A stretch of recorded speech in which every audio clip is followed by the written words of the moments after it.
നമസ്കാരം, സ്പോട്ട് ലൈവിലേക്ക് സ്വാഗതം. തൃശൂർ കൊടുങ്ങല്ലൂരിൽ കൊലക്കേസ് പ്രതിയെ ക്രൂരമായി മർദ്ദിച്ച് ജനനേന്ദ്രിയം തകർത്ത സംഭവത്തിൽ ഞെട്ടിപ്പിക്കുന്ന വിവരങ്ങൾ പുറത്ത്. ആലപ്പുഴ സ്വദേശി സുദർശന് എറണാകുളം കൂനമ്മാവിലെ അഗതി മന്ദിരത്തിൽ വെച്ചാണ് മർദ്ദനമേറ്റതെന്ന് പോലീസ് കണ്ടെത്തി. സഹ അന്തേവാസിയുടെ അതിക്രൂര പീഡനത്തിലാണ് സുദർശന് ഗുരുതരമായി പരിക്കേറ്റത്. സംഭവത്തിൽ അഗതി മന്ദിരവുമായി ബന്ധപ്പെട്ട 3 പേരെ പോലീസ് കസ്റ്റഡിയിലെടുത്തിട്ടുണ്ട്. പാസ്റ്റർ ഉൾപ്പെടെ 3 പേരാണ് പിടിയിലായത്. ആലപ്പുഴയിൽ നിന്നാണ് സുദർശനെ തട്ടിക്കൊണ്ടുപോയി കൂനമ്മാവിലെത്തിച്ച് ക്രൂരമായി മർദ്ദിച്ചത്. നമ്മൾ 22-ാം തീയതിയാണ് അറിയിക്കുന്നത്. 22-ാം തീയതി 7 മണിക്കാണ് കൊടുങ്ങല്ലൂർ പോലീസ് നമ്മുടെ വയലാർ വീട്ടിൽ പറയുന്നത്. 24-ാം തീയതി നമ്മുടെ സ്റ്റേഷനിൽ രാവിലെ അവിടെ നിന്ന് ബസ്സിന് 9:30 മണിയായപ്പോൾ അവിടെ റോട്ടിൽ കിടന്ന് ഇങ്ങനെ കിട്ടി. അങ്ങനെ ഒരു ഹോസ്പിറ്റലിൽ അഡ്മിറ്റ് ആക്കിയെന്ന് മാത്രമേ പറഞ്ഞിട്ടുള്ളൂ. എനിക്ക് 21-ാം തീയതി കിട്ടിയെന്ന് പറഞ്ഞു. അപ്പം അത് കഴിഞ്ഞപ്പോഴാണ് നമ്മൾ അരൂരി എന്ന് കഴിഞ്ഞപ്പോഴാണ് ഇങ്ങനെ അരൂരി ഈ സംഭവം വഴക്കുണ്ടായി. അപ്പം അത് കഴിഞ്ഞ് ഞാൻ 24-ാം തീയതി അമ്മയുടെ അടിയന്തരം കഴിഞ്ഞ് അന്ന് വൈകുന്നേരം ഇവിടെ വരുന്നത്. അത് കഴിഞ്ഞാണ് ഇങ്ങനെ ഓരോ സംഭവങ്ങൾ. ശരീരമാസകലം പരിക്കേറ്റ നിലയിലാണ് 42-കാരനെ കണ്ടെത്തിയത്. ശരീരമാസകലം കത്തികൊണ്ട് കുത്തേറ്റ മുറിവുകളും മറ്റ് മർദ്ദനവും ഇയാൾക്കേറ്റിരുന്നു. ക്രൂരമായ ആക്രമണത്തിൽ സുദർശന്റെ കാഴ്ചയ്ക്ക് തകരാർ സംഭവിച്ചിട്ടുണ്ട്. ആരോഗ്യനില ഗുരുതരമായി ചികിത്സയിൽ തുടരുന്നതിനാൽ എന്താണ് സംഭവിച്ചതെന്ന് ഇപ്പോഴും വ്യക്തതയില്ല. വിവരങ്ങളുമായി കൊച്ചിയിൽ നിന്ന് ഡാനി ഇപ്പോൾ ചേരുന്നുണ്ട്. ഡാനി, കഴിഞ്ഞ ദിവസമാണ് ഈ സുദർശനെ തൃശൂർ കൊടുങ്ങല്ലൂരിൽ നിന്നും കണ്ടെത്തിയത്. അതായത് ഈ കൂനമ്മാവിൽ വെച്ച് ഒരു അഗതി മന്ദിരത്തിൽ വെച്ചുണ്ടായ സംഭവമാണ്. അതിനുശേഷം കൊടുങ്ങല്ലൂർ കൊണ്ടുപോയി ഉപേക്ഷിച്ചതെന്നാണ് അറിയുന്നത്. നിലവിൽ ഒരു പാസ്റ്റർ ഉൾപ്പെടെ 3 പേർ ഈ കേസുമായി ബന്ധപ്പെട്ട് പിടിയിലായിട്ടുണ്ട്. എന്താണ് ആക്രമണത്തിന് കാരണമെന്ന് വ്യക്തമായിട്ടുണ്ടോ ഡാനി?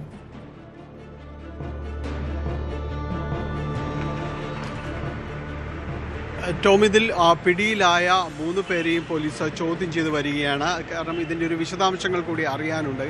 ഇത് അഗതി മന്ദിരത്തിൽ വെച്ചാണ്, അതായത് കൂനമ്മാവിലുള്ള അഗതി മന്ദിരത്തിൽ വെച്ചാണ് ഈ MA സുദർശൻ എന്ന് പറയുന്നയാൾ ആക്രമണത്തിന് ഇരയായതെന്നാണ് ഇപ്പോൾ പോലീസ് ഒടുവിൽ സ്ഥിരീകരിക്കുന്നത്. അപ്പോൾ അതിനുണ്ടായ കാരണം എന്താണ്? കാരണം വലിയ മാരകമായ മുറിവുകളാണ് ഇയാളുടെ ശരീരത്തിലുള്ളത്. കത്തികൊണ്ട് ദേഹമാസകലം മുറിവേൽക്കുകയും അതോടൊപ്പം തന്നെ ജനനേന്ദ്രിയം ഛേദിക്കുകയും ചെയ്ത ഒരവസ്ഥയിലായിരുന്നു ഇയാളെ കണ്ടെത്തുന്നത്.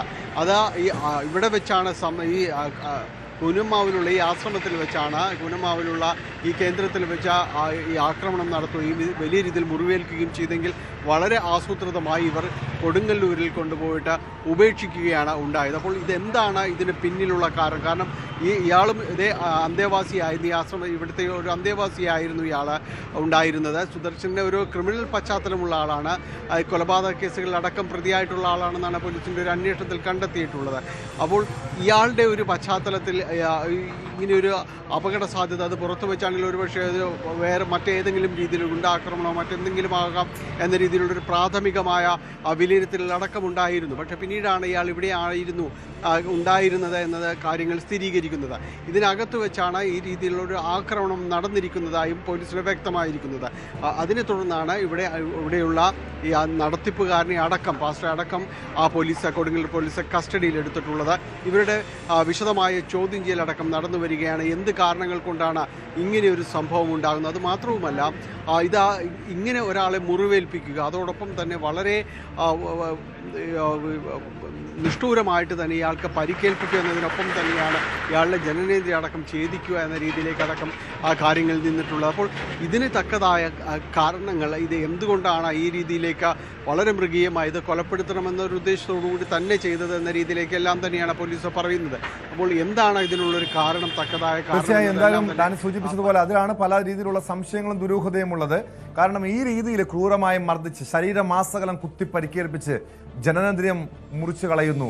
അത്രയും ക്രൂരമായ രീതിയിൽ ഇയാളെ, ഈ സുദർശനെ മർദ്ദിക്കണമെങ്കിൽ അതിന് പിന്നിലൊരു കൃത്യമായ കാരണം ഒരു കുടിപ്പക കാണണം. പ്രത്യേകിച്ചും കൊലക്കേസ് പ്രതിയാണ് ഈ ആക്രമണത്തിൽ ഇരയായ സുദർശനൻ.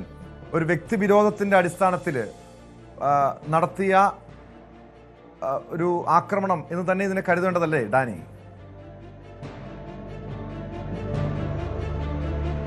ടോം, അവിടെ ഒരു വിഷയമുള്ളത്, ഇതിനകത്ത് ഈ ആശ്രമത്തിനകത്ത് വെച്ച് നടന്ന സംഭവം എന്ന് പറയുന്നു. ഒപ്പം ഇപ്പോൾ കിട്ടുന്ന ഒരു വിവരമനുസരിച്ച് ഈ അന്തേവാസി ഉപദ്രവിച്ചു എന്ന രീതിയിലേക്കെല്ലാം തന്നെ വരുന്നു. അപ്പോൾ അയാൾ ആരാണ് എന്നത് അറിയണം. ഇത് കൃത്യമായി ഇയാളെ പിന്തുടർന്ന് വന്ന് ഇവിടെ ഉണ്ടായിരുന്ന ഒരാളാണോ, അതോ ആശ്രമത്തിനകത്ത് ഇനി മറ്റേതെങ്കിലും വിഷയവുമായി ബന്ധപ്പെട്ടുണ്ടായ തർക്കമാണോ എന്നതാണ് വളരെ കൃത്യമായി അറിയേണ്ട ഒരു വസ്തുത.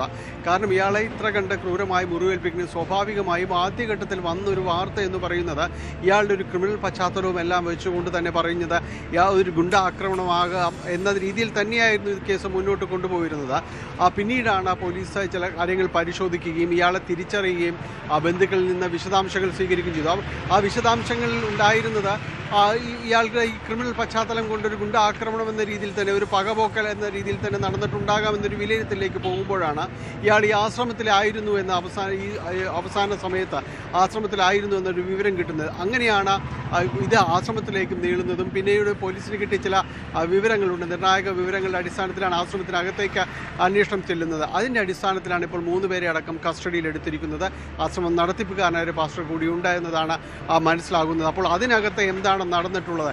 ഇയാളെ ആക്രമിച്ചവർ അവിടെ നേരത്തെ ഉണ്ടായിരുന്നവരാണോ, അതോ പിന്നീട് ഇവിടേക്ക് എത്തിയതാണോ എന്നതടക്കമുള്ള കാര്യങ്ങൾ പരിശോധിക്കേണ്ടതുണ്ട്. എന്തായാലും കൊടുങ്ങല്ലൂർ പോലീസ് ഇതുമായി ബന്ധപ്പെട്ടുകൊണ്ട് അന്വേഷണം നടത്തുകയാണ്. ടോം.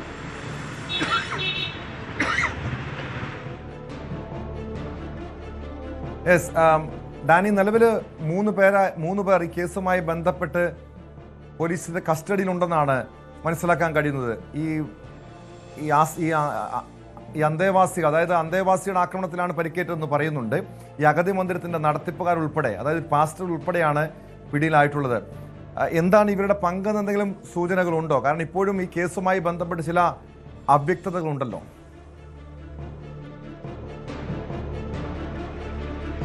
ടോം, ഇവർക്ക് പരിക്കേൽപ്പിച്ച ശേഷം ഇവരെ ഉപേക്ഷിക്കുകയായിരുന്നു എന്നാണ് പോലീസിന് ഇതുവരെ കിട്ടിയിട്ടുള്ള വിവരം. അവരെ ഇവിടുന്ന് കൂനമാവിൽ നിന്ന് കൊടുങ്ങല്ലൂർ വരെ എത്തിച്ചു എന്നതാണ്.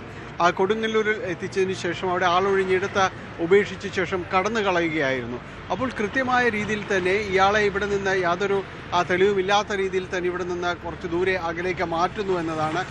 കൊടുങ്ങല്ലൂരാകുമ്പോൾ തൃശ്ശൂർ ജില്ലയുടെ ഒരു പരിധിയിലേക്കെല്ലാം തന്നെ എത്തി അവിടെ ആളൊഴിഞ്ഞെടുത്ത് ഉപേക്ഷിച്ച് കടന്നു കളയുകയായിരുന്നു ഇവർ ചെയ്തിരുന്നത്. അപ്പോൾ അത് ഈ ആശ്രമത്തിൻ്റെ അകത്ത് വെച്ച് ഈ സംഭവങ്ങൾ നടന്നു എന്നത് പുറം ലോകം അറിയാതിരിക്കാൻ വേണ്ടി ചെയ്തതാണോ, അല്ല എങ്കിൽ കൃത്യമായി ഇയാൾ മരണപ്പെട്ടു എന്ന രീതിയിലേക്കടക്കം ചെന്നപ്പോൾ, കാരണം ഇയാളുടെ പരിക്കുകളെല്ലാം ഗുരുതരമാണ്. ഇതിനകത്ത് വെച്ചാണ് ഈ രീതിയിലടക്കമുള്ള പരിക്കുകളേറ്റ. അപ്പോൾ ഇത്രയും അധികം പരിക്ക് ഏൽക്കാനുള്ളൊരു സാഹചര്യം, കത്തിയുണ്ട ഇത്രയും അധികം കുത്തി ഇയാളെ മുറിപ്പെടുത്തുന്നു, അതിനുശേഷം ഈ രീതിയിൽ മൃഗീയമായി ആക്രമിക്കുന്നു. ഇതിന് തക്ക സാഹചര്യം അതിനകത്ത് എങ്ങനെയുണ്ടായി, അല്ലെങ്കിൽ ഈ കാര്യങ്ങൾ നടക്കുമ്പോൾ അവിടെ ആരും തന്നെ തടുത്തു നിർത്താനോ അല്ലെങ്കിൽ മറ്റു ബഹളങ്ങളോ ഒന്നും ഉണ്ടായില്ല. അങ്ങനെ നിരവധിയായ ചോദ്യങ്ങൾ ഇതോടൊപ്പം തന്നെ ഉയരുന്നുണ്ട്. വളരെ ദുരൂഹതയും വളരെ നിഗൂഢതയും നിറഞ്ഞ കാര്യങ്ങൾ തന്നെയാണ്. അതുകൊണ്ട് തന്നെ പോലീസ് ഈ ഘട്ടത്തിൽ ഇതുമായി ബന്ധപ്പെട്ടുകൊണ്ട് കൂടുതൽ വിശദാംശങ്ങൾ നൽകുന്നില്ല. കാരണം ഇവരെ ചോദ്യം ചെയ്യൽ പൂർത്തിയാകട്ടെ എന്നതാണ് പറയുന്നത്. ഇതിൽ പിടിയിലായ ഇതിൻ്റെ പാസ്റ്റർ അടക്കം ഇത്തരം കാര്യങ്ങളിൽ വ്യക്തത വരുത്തേണ്ടതുണ്ട്. കാരണം അവിടെ ഈ സ്ഥാപനത്തിൻ്റെ വാഹനം അടക്കമാണ് ഇതിൽ ഉപയോഗിച്ചിരിക്കുന്നത് എന്നത് അടക്കം തെളിയേണ്ടതുണ്ട്. ഇതിൽ ആരൊക്കെയാണ് സഹായികളായി ഉണ്ടായിരുന്നത്, മറ്റു 2 പേർ ആരാണ്, അതിൽ ഈ പരിക്ക് ഏൽപ്പിച്ച ആളുണ്ടോ, ഇങ്ങനെ ആക്രമണം നടത്തിയ ആളുണ്ടോ, എങ്കിൽ അയാളുടെ പശ്ചാത്തലം എന്താണ് എന്നതടക്കമുള്ള കാര്യങ്ങൾ പരിശോധിക്കണം. വളരെ ഗൗരവതരമായിട്ടുള്ളത് ഇത് ഈ അന്തേവാസികൾ മാനസിക അസ്വസ്ഥത പ്രകടിപ്പിക്കുന്നവരുണ്ടെങ്കിൽ ആ രീതിയിൽ സംഭവിച്ചു പോയ കാര്യമാണോ, അല്ല എങ്കിൽ കരുതിക്കൂട്ടി ഇതിനകത്ത് ഈ രീതിയിലൊരു കൃത്യം ഇയാളെ ടാർഗറ്റ് ചെയ്ത് നടന്നിട്ടുണ്ടോ എന്നതാണ്. അങ്ങനെയെങ്കിൽ അതിനെക്കുറിച്ച് കൂടുതൽ അന്വേഷണം നടത്തേണ്ടി വരും. ഏതായാലും ആ പോലീസ് ഇന്ന് വൈകിട്ടോടുകൂടി ഇതിന്റെ തീർച്ചയായും അതേക്കുറിച്ച് വിശദമായി തന്നെ പരിശോധിക്കണം. ഡാനി, അങ്ങനെയെങ്കിൽ ഈ ആലപ്പുഴയിൽ നിന്നാണ് ഇയാളെ തട്ടിക്കൊണ്ടുവന്നത്. ആരാണ് തട്ടിക്കൊണ്ടുവന്നത്? ഈ അഗതി മന്ദിരത്തിന്റെ വാഹനത്തിലാണ് തട്ടിക്കൊണ്ടുവന്നതും കൊണ്ടുപോയി ഉപേക്ഷിച്ചതെന്നും പറയുന്നുണ്ട്. ഇതൊരു കൊട്ടേഷൻ ആക്രമണമെന്ന് കരുതേണ്ടതുണ്ടോ?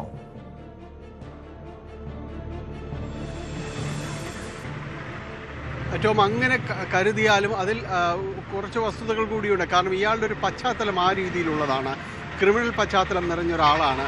അപ്പോൾ ഒരുപക്ഷെ തട്ടിക്കൊണ്ടുപോരാനുള്ള ഇതിൻ്റെ തുടക്കത്തിൽ വന്നിരുന്ന ഒരു പോലീസിന്റെ പ്രാഥമിക സംശയം എന്ന് പറയുന്നത് ആ രീതിയിലുള്ളതായിരുന്നു.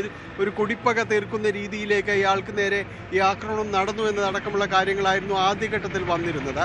പിന്നീടാണ് ഇതിന് മറ്റൊരു ദിശയിലേക്ക് ഇത് തിരിയുന്നത്, ആരും പ്രതീക്ഷിക്കാത്ത രീതിയിലേക്ക് ഇത് മാറുകയും ചെയ്യുന്നത്. അപ്പോൾ ഇതിൽ എന്താണ്, ആർക്കാണ് കൃത്യമായൊരു പങ്ക്, ആരുടെ ഇടപെടലാണ് ഇക്കാര്യങ്ങളിലെല്ലാം ഉണ്ടായിട്ടുള്ളത് എന്നതടക്കമുള്ള കാര്യങ്ങൾ പോലീസിൻ്റെ വിശദമായ ചോദ്യം ചെയ്യലിലൂടെ മാത്രമേ കൂടുതൽ വ്യക്തതയിലേക്ക് വരികയുള്ളൂ. നിലവിൽ ഇന്നലെ ഈ സംഭവത്തിലേക്ക് കുറച്ചുകൂടി പോലീസ് അന്വേഷണം നടത്തുന്നുണ്ടായിരുന്നു. അപ്പോൾ മുതലുണ്ടായിരുന്ന ആദ്യഘട്ടത്തിലുണ്ടായിരുന്ന ഒരു സംശയം എന്ന് പറയുന്നത് കൊട്ടേഷൻ സംഘങ്ങളെക്കുറിച്ച് തന്നെയായിരുന്നു ആദ്യഘട്ടത്തിലുണ്ടായിരുന്ന സംഭവം. പിന്നീടാണ് കുറച്ചുകൂടി ഒരു ദീർഘമായ ഇത് സംബന്ധിയായ അന്വേഷണത്തിലാണ് ഈ രീതിയിലേക്ക് കാര്യങ്ങളുണ്ട്, ഇങ്ങനെ ചിലരുടെ കൂടി അതിൽ ഇൻവോൾവ്മെൻ്റ് ഉണ്ട് എന്നതടക്കമുള്ള കാര്യങ്ങൾ പോലീസിന് വ്യക്തമാകുകയും തുടർന്ന് കസ്റ്റഡിയിലേക്ക് അടക്കം നീങ്ങുകയും ചെയ്യുന്നൊരു സാഹചര്യം ഉണ്ടാകുന്നത്. ഏതായാലും ഇത്തരം കാര്യങ്ങളിൽ കൂടുതൽ അന്വേഷണത്തിലേക്ക് തന്നെ നീങ്ങിയാലേ ഇതിൽ ഏതെങ്കിലും രീതിയിലെ പകപോക്കലാണെങ്കിൽ അതിൽ ആരെയെങ്കിലും ഈ വാടകയ്ക്ക് എടുത്തുകൊണ്ട് കൊട്ടേഷൻ സ്വഭാവത്തോടുകൂടി തന്നെ നടത്തി തീർത്തതാണോ, അതോ ഇതിൽ ഈ ആശ്രമത്തിൻ്റെ പങ്കെന്താണ് എന്നതടക്കമുള്ള കാര്യങ്ങൾ തെളിയിക്കപ്പെടേണ്ടതുണ്ട്. അതിൽ കൃത്യമായ അന്വേഷണവും നടക്കേണ്ടതുണ്ട്. ഏതായാലും കൂനമ്മാവിലുള്ള ഈ ഒരു കേന്ദ്രത്തെക്കുറിച്ചും കൂടി പോലീസ് അന്വേഷിക്കുന്നുണ്ട്. അത്തരം അന്വേഷണങ്ങളുടെ എന്താണ് സംഭവിച്ചത് എന്നതിന് സംബന്ധിയായ കാര്യങ്ങളിലുള്ള വിശദമായൊരു ചിത്രം ഒരുപക്ഷെ വൈകുന്നേരത്തോടു കൂടി തന്നെ വ്യക്തമാകുമെന്ന് തന്നെയാണ് പ്രതീക്ഷിക്കുന്നത്. ടോം.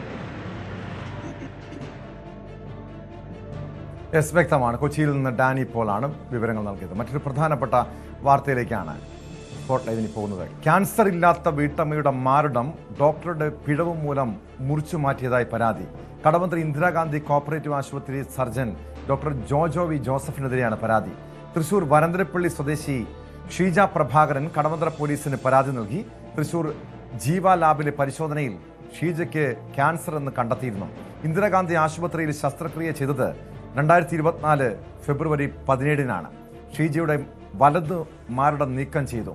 ലേക്ക് ഷോർ ആശുപത്രിയിലെ പരിശോധനാ ഫലം ഫെബ്രുവരി 13-ന് ഇന്ദിരാഗാന്ധി ആശുപത്രിയിൽ ലഭിച്ചിരുന്നു. അതിൽ ക്യാൻസർ ഇല്ലെന്ന് സ്ഥിരീകരിച്ചു. മുഖ്യമന്ത്രിക്കടക്കം വീട്ടമ്മ പരാതി നൽകിയിട്ടുണ്ട്. വേദന വന്നിട്ട് ഉടനരത്തി പോയി. അവിടെ പോയിട്ട് വന്നപ്പോൾ ആളൊരു തെരിയൊരു ഒപ്പത്തെ പോലെ ചെയ്തു, ഒപ്പത്തെ പോലെ ചെയ്തു. അതിൻ്റെ അത് പരിശോധനൻ്റെ ആയിരുന്നു. അത് ജീവ ലാബിലായിരുന്നു. അവിടെ നിന്നാണ് അവിടെ ആ റിപ്പോർട്ടിലാണ് ഇതിൻ്റെ ഡേറ്ററാണെന്ന രോഗം ഉണ്ടെന്ന് പറഞ്ഞത്. അതിൻ്റെ ആ റിപ്പോർട്ട് മുതൽ ഞങ്ങൾ ധാര കാണാൻ പോയി. ധാരാൻ തന്ന് ധാര കണ്ടു. ഈ വിവരങ്ങളെല്ലാം പറഞ്ഞു. അപ്പോൾ ആള് പറഞ്ഞു, ആള് ഒരു മരുന്നും എനിക്ക് എഴുതി തന്നില്ല. ആള് പറഞ്ഞു ആ തേട് വാങ്ങി കൊണ്ടുവന്ന് രണ്ടാമത് നോക്കിയിട്ട് നമ്മുടെ ഓട്ടം എടുത്താന്ന് വന്നു. അത് കഴിഞ്ഞിട്ട് അത് അവർ നോക്കി 13-ാം തീയതി ആ റിപ്പോർട്ട് വന്നു. അത് കഴിഞ്ഞിട്ട് ഓപ്പത്തിൻ്റെ ചെയ്തത് 17-ാം തീയതിയാണ് എന്നെ. അപ്പോൾ ആ റിപ്പോർട്ടിൽ ഉണ്ടായിരുന്നില്ല, ഇത് രണ്ടര രോഗം അതിലുണ്ടായിരുന്നില്ല. ആരോപണം തള്ളി ഡോക്ടർ ജോജോ വി ജോസഫ് രംഗത്തെത്തി. സ്വകാര്യ ലാബിലെ തെറ്റായ കണ്ടെത്തലിനെ പഴിച്ചാണ് ഡോക്ടറുടെ വിശദീകരണം. എന്റെ അടുത്ത് ഈ രോഗി എത്തുമ്പോൾ, അതായത് സർജിക്കൽ ട്രീറ്റ്മെന്റിലാണ് ഈ രോഗി എത്തുന്നത്. 12-ാം തീയതിയാണ് ഇവരെന്നെ കാണാൻ വരുന്നത്. അപ്പം എന്നെ ഒരു സർജൻ എന്ന നിലയിൽ എന്റെ അടുത്ത് വരുമ്പോൾ എനിക്ക് അറിയേണ്ടത് ഈ പർട്ടിക്കുലർ പേഷ്യന്റിന് സർജറി ചെയ്യണോ വേണ്ടിയോ എന്നറിയണമെങ്കിൽ 2 കാര്യങ്ങളാണ് എനിക്ക് അറിയേണ്ടത്. ഒന്ന്, ഈ പേഷ്യന്റിന് ക്യാൻസർ ഉണ്ടോ, അതിന്റെ റിപ്പോർട്ട് ഉണ്ടോ? ഉണ്ട്. അത് അവരെനിക്ക് തന്നു. അതാണ് ജീവ കോർപ്പറേറ്റിന്റെ, ഞാൻ അതിന്റെ കോപ്പി എന്തെങ്കിലും ഞാൻ അയച്ചു തരാൻ ഈ ഫോണിൽ പറഞ്ഞത്. ആ റിപ്പോർട്ടാണ്. അതിൽ MD പതോളജിസ്റ്റ് NABL അക്രഡിറ്റഡ് ലാബിലെ സീനിയർ പതോളജിസ്റ്റ് റിപ്പോർട്ടുണ്ട്. ഇൻഫിൽട്രേറ്റിംഗ് ഡക്ട് കാർസിനോമ എന്ന് പറഞ്ഞു കഴിഞ്ഞാൽ ബ്രസ്റ്റ് ക്യാൻസർ. അപ്പൊ ആദ്യത്തെ ഭാഗത്ത് ഈ രണ്ടാമത് എനിക്കറിയേണ്ടത് ഈ അസുഖം മറ്റു ഭാഗത്തേക്ക് പോയിട്ടുണ്ടോ, ചെക്ക് ചെയ്തിട്ടുണ്ടോ? അതുമില്ല. അതിനുശേഷമാണ് സർജറിക്ക് റെക്കമെൻഡ് ചെയ്യുന്നത്. ആ സർജറിക്ക് 16-ാം തീയതി വരാനായിട്ട് ഞാൻ റെക്കമെൻഡേഷൻ കൊടുക്കുന്നു. അവർ വന്ന് അഡ്മിറ്റഡ് ആവുന്നു. ഇവര് സർജറി ചെയ്ത് തിരിച്ചു പോകുന്നു. ഇതാണ് സംഭവം.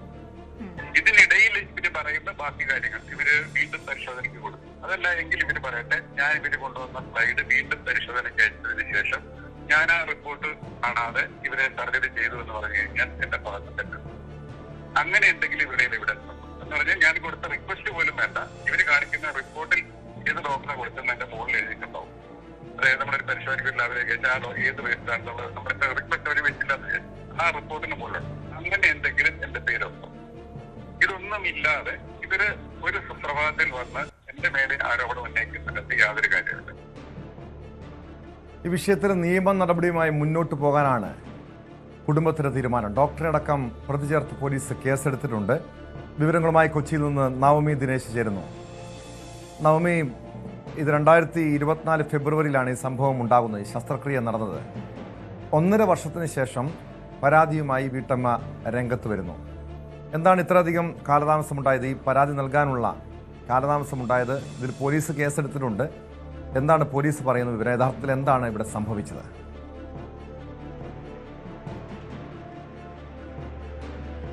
പരാതി നൽകാൻ കാലതാമസം ഉണ്ടായിട്ടില്ല. സെപ്റ്റംബർ മാസത്തിൽ തന്നെ രേഖകളെല്ലാം ശേഖരിച്ച്, അതായത് ഈ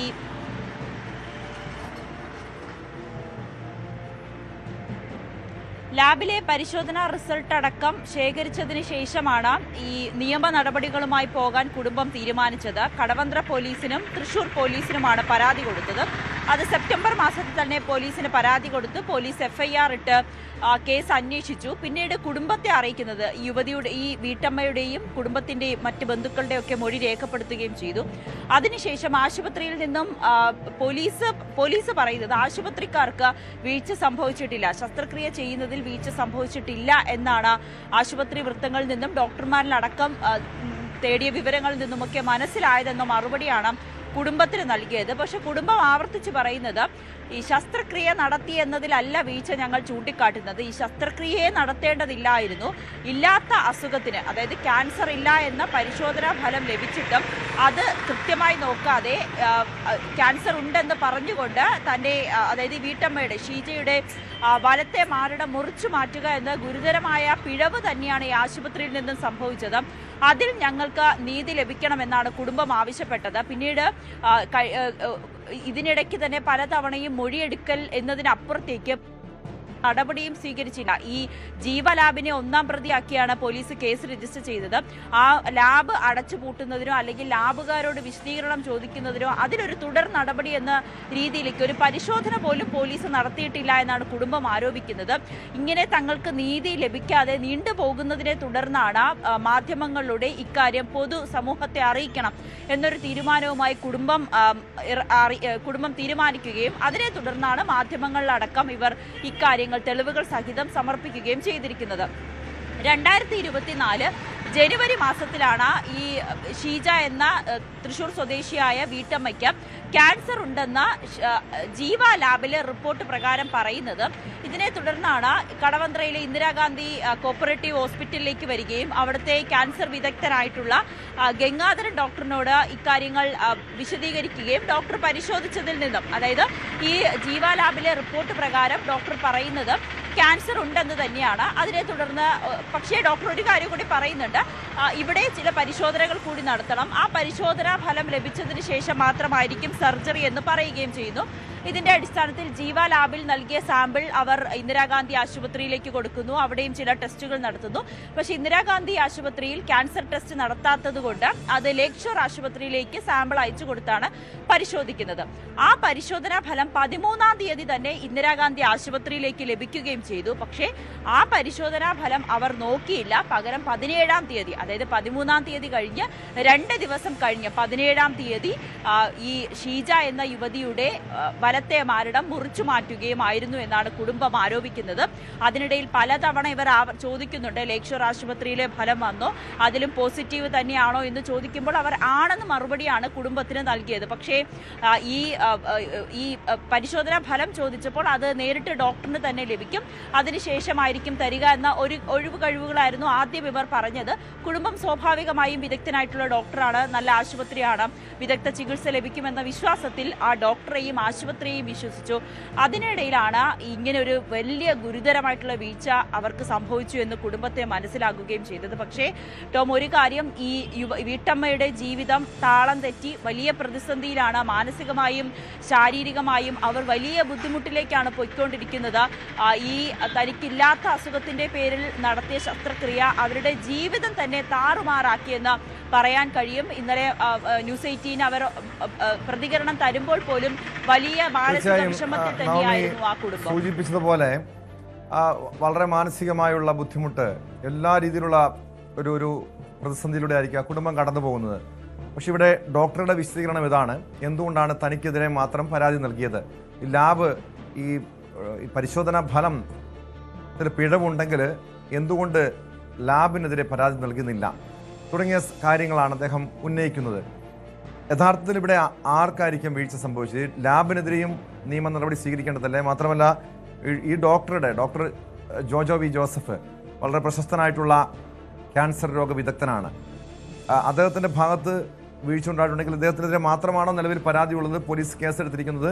പോലീസിന്റെ നടപടി എന്താണെന്ന് വ്യക്തമായിട്ടുണ്ടോ?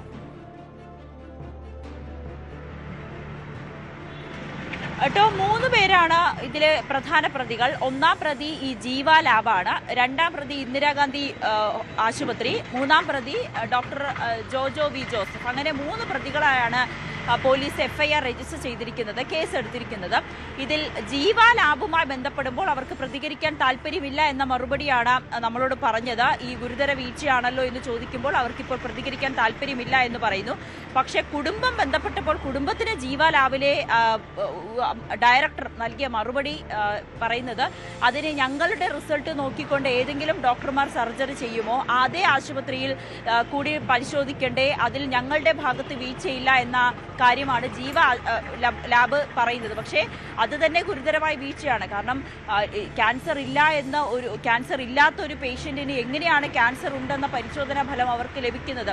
അത് സ്വാഭാവികമായും ഒന്നാം പ്രതിയാക്കി തന്നെയാണ് ജീവ ലാബിനെ കേസെടുത്തിരിക്കുന്നത്. അവർ അതിന് ഉത്തരം പറഞ്ഞേ മതിയാകൂ.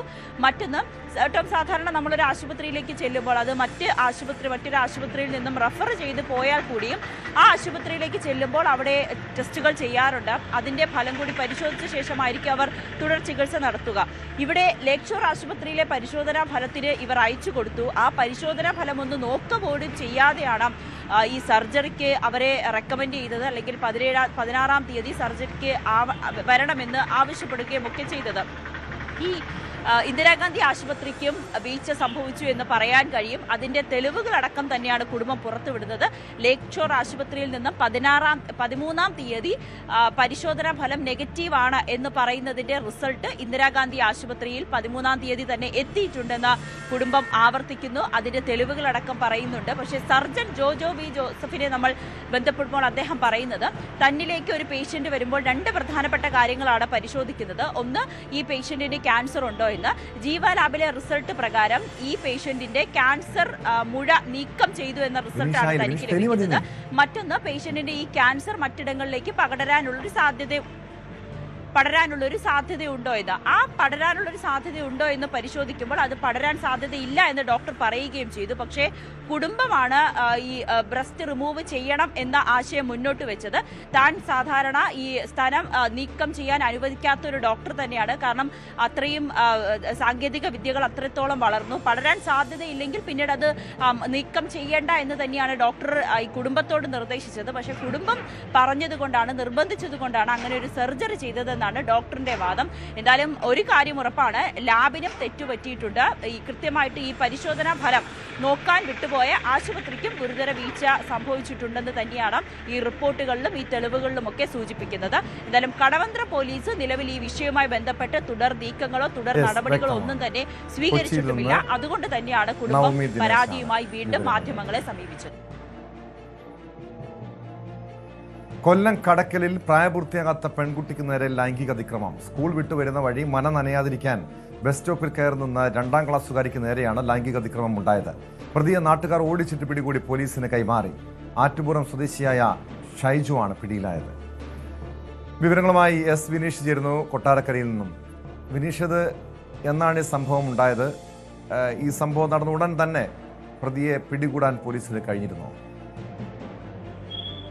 ടോം, അത്ര സുഖമുള്ള ഒരു വാർത്തയല്ല ഈ കൊല്ലം കടക്കിൽ നിന്ന് പുറത്തു വരുന്നത്. കഴിഞ്ഞ ദിവസം വൈകുന്നേരം ഒരു 4 മണിയോട് കൂടിയാണ് ഈ കേസിനാസ്പദമായ സംഭവം ഉണ്ടാകുന്നത്. 2ാം ക്ലാസ് വിദ്യാർത്ഥിനിയാണ്. കുട്ടി സ്കൂളിൽ പോയിട്ട് സ്കൂൾ ബസ്സിൽ വന്നിറങ്ങുന്നു. അങ്ങനെ തൊട്ടടുത്തുള്ള ഒരു ബസ് സ്റ്റോപ്പിൽ കാത്തിരിക്കുന്നു. അതായത് ഈ കുട്ടിയുടെ അമ്മയാണ് എല്ലാ ദിവസവും വന്ന് വിളിച്ചുകൊണ്ട് പോകുന്നത്. കഴിഞ്ഞ ദിവസം വരാൻ അല്പം വൈകിയത് കൊണ്ടാണ്, കാരണം എല്ലാം മഴയുള്ളൊരു സമയം കൂടിയായിരുന്നു. കുട്ടി ആ കാത്തിരിപ്പ് കേന്ദ്രത്തിൽ ഇരുന്ന സമയത്താണ് ആ പ്രദേശവാസിയായ ഒരാൾ, ഈ ഷൈജു എന്നാണ് അയാളുടെ പേര്, അയാളുടെ നിർമ്മാണ തൊഴിലാളിയാണെന്നാണ് പറയപ്പെടുന്നത്. ഇയാൾ സൗഹൃദം നടിച്ച് ഈ കുട്ടിയുടെ അടുത്ത് എത്തുന്നു. ഈ കുട്ടിക്ക് സാധാരണയായി ഈ കുട്ടിക്ക് അറിയാവുന്ന ഒരാൾ കൂടിയാണ്. അപ്പോൾ ഈ അവസരം മുതലാക്കി ഈ കുട്ടിയോട് വലിയ രീതിയിൽ സൗഹൃദം നടിച്ച് അടുത്ത് കൂടിയിട്ട് കുട്ടിയെ ഉപദ്രവിച്ച ഒരു സാഹചര്യമായിരുന്നു ടോം ഉണ്ടായത്. ഉടൻ തന്നെ കുട്ടി നിലവിളിച്ച് കരഞ്ഞു. ഈ കരച്ചിൽ കേട്ടാണ് നാട്ടുകാർ ഓടിയെത്തുന്നത്. അപ്പോഴേക്കും ഈ പ്രതി അവിടെ നിന്നും കൂടി രക്ഷപ്പെടുകയും ചെയ്തു. അങ്ങനെ നാട്ടുകാർ വലിയ രീതിയിൽ തെരച്ചിൽ നടത്തിയാണ് തൊട്ട് അടുത്തുള്ള ഒരു കാട്ടിൽ ഒളിച്ചിരുന്ന ഈ ഷൈജു എന്ന പേരുള്ള ഈ പ്രതിയെ കൈയോടെ പിടികൂടി പോലീസിൽ ഏൽപ്പിക്കുകയും ചെയ്തത്. വളരെ ഒരു ഞെട്ടലോടെയുള്ള ഒരു സംഭവം തന്നെയാണ് കഴിഞ്ഞ ദിവസം ഉണ്ടായത്. 2ാം ക്ലാസ്സുകാരിയായ, നമുക്കറിയാം 2ാം ക്ലാസ്സിലൊക്കെ പഠിക്കുന്ന ഏകദേശം ഒരു 6 വയസ്സ് അല്ലെങ്കിൽ 7 വയസ്സിനപ്പുറം പോവില്ല. ഇങ്ങനെ ഒരു കുട്ടിയെ ഇത്തരത്തിലുള്ള ഒരു അതിക്രമം കാട്ടിയ ഒരു സാഹചര്യം ഉണ്ടായത്. എന്തായാലും പോലീസ് ഇയാളെ പിടികൂടിയിട്ടുണ്ട്. ഇന്ന് തന്നെ റിമാൻഡ് ചെയ്യുമെന്നാണ് ടോം നമുക്കറിയുന്നത്. തീർച്ചയായും ഒരു 6 വയസ്സ്, നേരത്തെ വിനീഷ് സൂചിപ്പിച്ചാൽ 6 7 വയസ്സ് മാത്രം പ്രായമുള്ള ഒരു പെൺകുട്ടിക്ക് നേരെ ലൈംഗിക അതിക്രമം നടത്തണമെങ്കിൽ ഇയാളൊരു ലൈംഗിക വൈകൃതമുള്ള വ്യക്തിയായിരിക്കണം. ഇതിന് മുൻപ് ഏതെങ്കിലും സമാനമായ കേസുകളിൽ പിടിക്കപ്പെട്ടിട്ടുണ്ടോ? പ്രതിയാകപ്പെട്ടിട്ടുള്ള വ്യക്തിയാണോ ഇയാൾ? അത്തരം നമ്മൾ കാര്യങ്ങൾ അന്വേഷിച്ചായിരുന്നു ടോം. പോലീസിൽ അതൊന്നും അറിയാൻ കഴിയുന്നത് അയാൾ മുൻപ് ഇത്തരം കേസുകളിലൊന്നും പ്രതിയായ ആളല്ല എന്നാണ് അറിയുന്നത്. പക്ഷേ സമീപത്തെ നിർമ്മാണവുമായിട്ട് ബന്ധപ്പെട്ട് നിർമ്മാണ മേഖലയിലൊക്കെ ജോലി ചെയ്ത് ഉപജീവനം നടത്തി വരുന്ന ഒരാളാണ്. പക്ഷേ ഇയാളുടെ ഭാഗത്തു നിന്നും പെട്ടെന്ന് ഇത്തരത്തിലുള്ള ഒരു പ്രകോപനപരമായ ഇത്തരത്തിലുള്ള ഒരു കാര്യം, അതും ഒരു കുഞ്ഞിനോട്, ഒരു 6 വയസ്സുള്ള ഒരു കുഞ്ഞിനോട്, 2ാം ക്ലാസ് പഠിക്കുന്ന ഒരു കുട്ടിയോട് ഇങ്ങനെ തോന്നാനുണ്ടായ ഒരു സാഹചര്യം എന്താണെന്നുള്ളതാണ് പോലീസ് അന്വേഷിക്കുന്നുണ്ടത്. കാരണം ആ സമയത്ത് നമുക്കറിയാം ആ കുട്ടിയുടെ അമ്മ എത്തിയിട്ടില്ല, അമ്മയെ കാത്തിരിക്കുന്നു, നല്ല മഴയുള്ള സമയമാണ്, കുട്ടി മാത്രമേ കാത്തിരിപ്പ് കേന്ദ്രത്തിലുള്ളൂ. അപ്പോൾ ആ കുട്ടിക്ക് ഒരു സംരക്ഷണം നൽകാനുള്ള ഒരു ചുമതലയുള്ള ഒരാളാണ്, പ്രദേശവാസിയോടുകയായ ഒരാൾ. അങ്ങനെയുള്ള ഒരാള് ആ കുട്ടിക്ക് സംരക്ഷണം നൽകാതെ ആ സമയത്ത് ആ കുട്ടിയോട് ഉപദ്രവം കാട്ടുകയാണ് ചെയ്തത്. കേട്ടോ, അത് വളരെ ഗൗരവമുള്ള ഒരു വിഷയമാണ്. നമ്മുടെ സമൂഹം ഇത്രത്തോളം അധപ്പതിച്ചു പോകുന്നുണ്ടല്ലോ എന്നുള്ളതാണ് നമുക്ക് നിന്നും ചൂണ്ടിക്കാട്ടാനുള്ളത്. പക്ഷെ ഇത്തരം ആൾക്കാരെ കൃത്യമായിട്ട് നല്ലൊരു നിയമത്തിന് വിധേയമാക്കി കർശനമായ ഒരു ശിക്ഷ നൽകണമെന്ന് തന്നെയാണ് പ്രദേശവാസികൾ ആവശ്യപ്പെടുന്നത്. ഇയാളെ എന്തായാലും പോലീസ് പിടികൂടിയിട്ടുണ്ട്, ചോദ്യം ചെയ്ത് വരുന്നുണ്ട്. അത് തന്നെയാണ് വിനീഷ് സൂചിപ്പിക്കുന്നത് പോലെ ശക്തമായ നിയമ നടപടിയാണ് ഇയാൾക്കെതിരെ പോലീസ് സ്വീകരിക്കേണ്ടത്. കൊച്ചിയിൽ ജീവനക്കാരിയെ ബ്ലാക്ക്മെയിൽ ചെയ്ത് പണം തട്ടാൻ ശ്രമിച്ച മാനേജർ അറസ്റ്റിൽ. വാർത്തയിലേക്ക് എത്താം ഇടവേളയ്ക്ക് ശേഷം.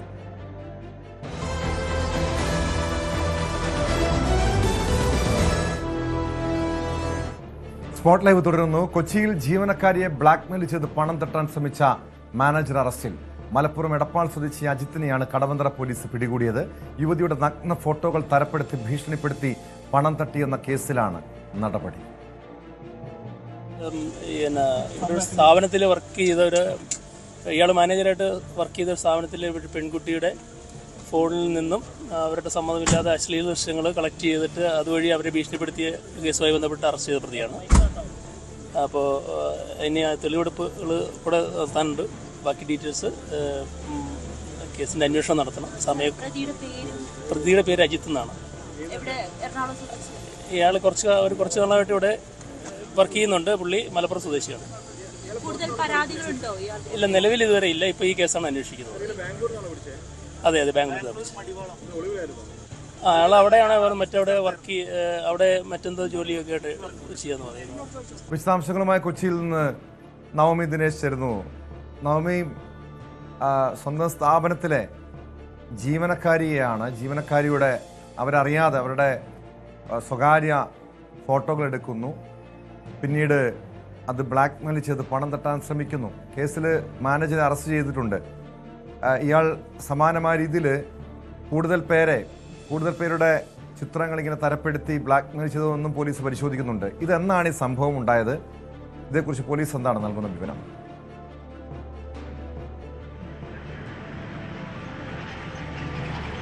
കൊച്ചിയിലെ ഒരു കോഫി ഷോപ്പിലെ മാനേജറാണ് ഇപ്പോൾ പിടിയിലായിട്ടുള്ള മലപ്പുറം എടപ്പാൾ സ്വദേശി അജിത്ത്.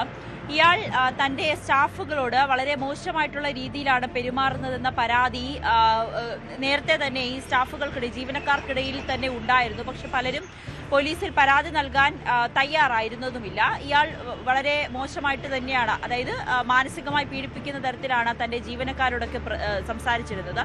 ഒരു പാർട്ട് ടൈം ജോലിയായിട്ടാണ് ഈ ജീവനക്കാരി ആ കോഫി ഷോപ്പിലേക്ക് വരുന്നത്. അതിൽ മാനേജർ എന്ന അധികാരം വെച്ചുകൊണ്ട് ഈ പെൺകുട്ടിയോട് പലതരത്തിലുള്ള നിർദ്ദേശങ്ങൾ നൽകുകയും ചെയ്തു. ആ പെൺകുട്ടിയോട് വളരെ ക്രൂരമായിട്ടാണ് ഇയാൾ പെരുമാറുന്നതൊക്കെ ചെയ്തിരുന്നത്. മാനസികമായിട്ടൊക്കെ വളരെ മോശമായി പെരുമാറിയിരുന്നുണ്ട്. അതായത് ഈ പെൺകുട്ടി ജോലി എടുക്കുന്നില്ല, പണിയെടുക്കാൻ വരണം, അത്തരത്തിലുള്ള പരാമർശങ്ങളൊക്കെ ഈ പെൺകുട്ടിയോട് നടത്തുകയും ചെയ്തു. ഒപ്പം പെൺകുട്ടി ഈ കഫേ ഷോപ്പിലെ വൈഫൈ ഉപയോഗിക്കുന്നുണ്ടോ എന്ന് അറിയുന്നതിന് വേണ്ടി എന്ന പേരിന്റെ വ്യാജേന ഈ പെൺകുട്ടിയിൽ നിന്നും ഫോൺ ഇയാൾ പലപ്പോഴായി വാങ്ങുകയും അതിൽ ഈ പെൺകുട്ടിയുടെ ഫോട്ടോകൾ, ഈ ആപ്പുകളിലൊന്നും തന്നെ ലോക്ക് ഉണ്ടായിരുന്നില്ല, ഈ പെൺകുട്ടിയുടെ ഫോട്ടോകൾ, മറ്റ് ചില ചാറ്റുകൾ ഇതെല്ലാം ഇയാൾ കൈവശപ്പെടുത്തിയിരുന്നു.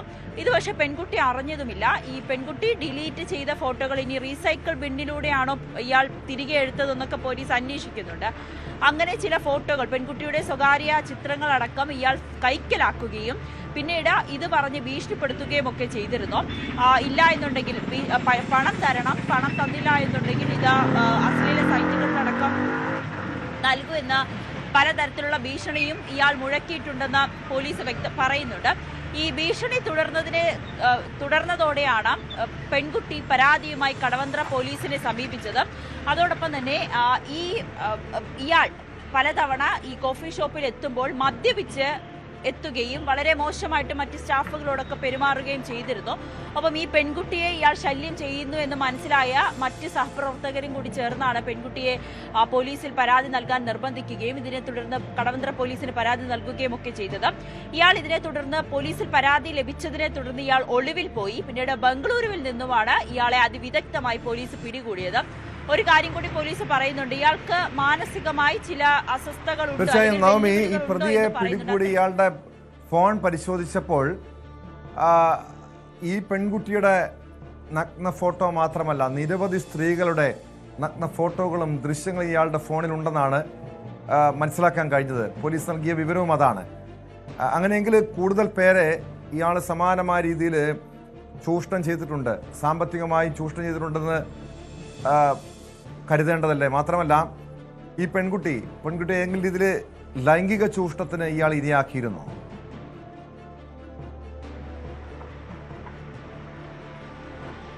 പെൺകുട്ടിയെ ലൈംഗിക ചൂഷണത്തിന് ഇരയാക്കിയിരുന്നില്ല, പകരം മാനസികമായിട്ടുള്ളൊരു ചൂഷണമായിരുന്നു ഇയാളുടെ ഭാഗത്തു നിന്നും ഉണ്ടായത്. ഒപ്പം ഈ പെൺകുട്ടിയോട് പണം ആവശ്യപ്പെടുകയും ഒക്കെ ചെയ്തു. പണം നൽകിയില്ല എന്നുണ്ടെങ്കിൽ ഈ ചിത്രങ്ങൾ പ്രദർശിപ്പിക്കും, അശ്ലീല സൈറ്റുകളിൽ ഉൾപ്പെടെ പ്രചരിപ്പിക്കുമെന്ന തരത്തിലുള്ള ഭീഷണിയാണ് ഇയാളിൽ നിന്നും ഉണ്ടായത്. പോലീസ് ഇയാളുടെ ഫോൺ പരിശോധിച്ചതിൽ നിന്നും കൂടുതൽ പെൺകുട്ടികളുടെ ചിത്രങ്ങൾ ഇതിലുണ്ട്. ഇയാൾ പല പെൺകുട്ടികളെയും ഇത്തരത്തിൽ ഭീഷണിപ്പെടുത്തിയിട്ടുണ്ടെന്ന് കൂടി പോലീസിന് മനസ്സിലായിട്ടുണ്ട്. അതിന്റെ അടിസ്ഥാനത്തിൽ കൂടുതൽ പരാതിക്കാരുണ്ടോ എന്നതും കാത്തിരിക്കുകയാണ് പോലീസ്. ഇയാൾക്കെതിരെ ഇപ്പോൾ IT ആക്ട് പ്രകാരവും ഇപ്പോൾ BNSന്റെ ചില വകുപ്പുകൾ പ്രകാരവുമാണ് ഇപ്പോൾ കേസ് രജിസ്റ്റർ ചെയ്തിരിക്കുന്നത്. ഇയാളുടെ കോഫി ഷോപ്പിലെത്തി തെളിവെടുത്ത ശേഷം ഇന്ന് തന്നെ കോടതിയിൽ ഹാജരാക്കാനാണ് പോലീസ് തീരുമാനിച്ചിരിക്കുന്നത്. അതോടൊപ്പം തന്നെ മാധ്യമങ്ങൾ ഇയാളുടെ ദൃശ്യങ്ങൾ എടുക്കുമ്പോൾ പോലും വിചിത്രമായിട്ടുള്ള പെരുമാറ്റമായിരുന്നു ഇയാളുടെ ഭാഗത്തു നിന്നും ഉണ്ടായത്. ക്യാമറയിൽ നോക്കി കൈ കാണിക്കുകയും ചിരിക്കുകയും സന്തോഷിക്കുകയും ചെയ്യുന്ന ഒരാൾ. അതുകൊണ്ട് തന്നെയാണ് പോലീസ് പറയുന്നത് ഈ ചോദ്യം ചെയ്യലിൽ ഉൾപ്പെടെ ഇയാളുടെ ചില ഭാവമാറ്റങ്ങൾ അല്ലെങ്കിൽ ഇയാളുടെ പ്രതികരണമൊക്കെ വിചിത്രമായി തോന്നിയെന്ന് പോലീസ് പറയുന്നുണ്ട്. എന്തായാലും വളരെ ഒരു കൊടും ക്രിമിനൽ തന്നെയാണ്, ബോൺ ക്രിമിനൽ എന്ന് തന്നെയാണ് ഇയാളെ പോലീസ് വിശേഷിപ്പിച്ചത്. ഈ പോലീസിനോട് മാധ്യമപ്രവർത്തകർ ചോദ്യം ചോദിക്കുമ്പോൾ പോലും ഇയാൾ അവിടെ ഇരുന്ന് ഉത്തരം പറയുന്നുണ്ടായിരുന്നു. എവിടെ നിന്നാണ് പിടികൂടിയതെന്ന് ചോദിക്കുമ്പോൾ എന്നെ ബംഗളൂരുവിൽ നിന്നാണ് പിടികൂടിയതെന്ന മറുപടി പ്രതിയാണ് പറയുന്നത്. അത്തരത്തിലുള്ള പെരുമാറ്റമാണ് ഇയാളിൽ നിന്നും ഉണ്ടായത്. ബോൺ ക്രിമിനൽ തന്നെയാണ് ഇയാൾ എന്ന് പോലീസ് പറയുന്നുണ്ട്. കൂടുതൽ പെൺകുട്ടികൾ ഇയാൾക്കെതിരെ പരാതിയുമായി വരുന്നുണ്ടോ എന്ന് കാത്തിരിക്കുക കൂടിയാണ് അന്വേഷണ സംഘം. തീർച്ചയായും നവമി സൂചിപ്പിച്ചതുപോലെ ഇതിന് മനോവൈകൃതമുള്ള വ്യക്തിയായിരിക്കും. കാരണം അതല്ലെങ്കിൽ ഇങ്ങനെ പെരുമാറില്ല. പോലീസിന്റെ ചോദ്യം ചെയ്യലിനോട് നിസ്സഹകരണം, മാധ്യമങ്ങളോട് ഇങ്ങനെ പ്രതികരിക്കുക, ഇയാളുടെ പശ്ചാത്തലം എന്തായാലും വിശദമായി തന്നെ പോലീസ് പരിശോധിക്കുന്നുണ്ടോ? കാരണം ഇതൊരു ഒറ്റപ്പെട്ട സംഭവമാകില്ല, കൂടുതൽ പേരെ ഇങ്ങനെ ചൂഷണം ചെയ്തിട്ടുണ്ടാകാം. ഇതൊക്കെ ഉണ്ടായിട്ടും പോലീസിന്റെ മുൻപാകെ പിടിക്കപ്പെട്ടിട്ട് പോലും യാതൊരു മനസ്താപവുമില്ലാതെ പെരുമാറുന്ന ഒരു സ്വഭാവമുള്ള വ്യക്തി.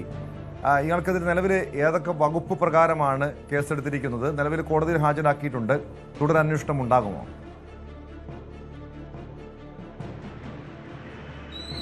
തീർച്ചയായിട്ടും തുടരന്വേഷണം ഉണ്ടാകുമെന്ന് തന്നെയാണ് കടവന്ത്ര പോലീസിൽ നിന്നും അറിയുന്നത്.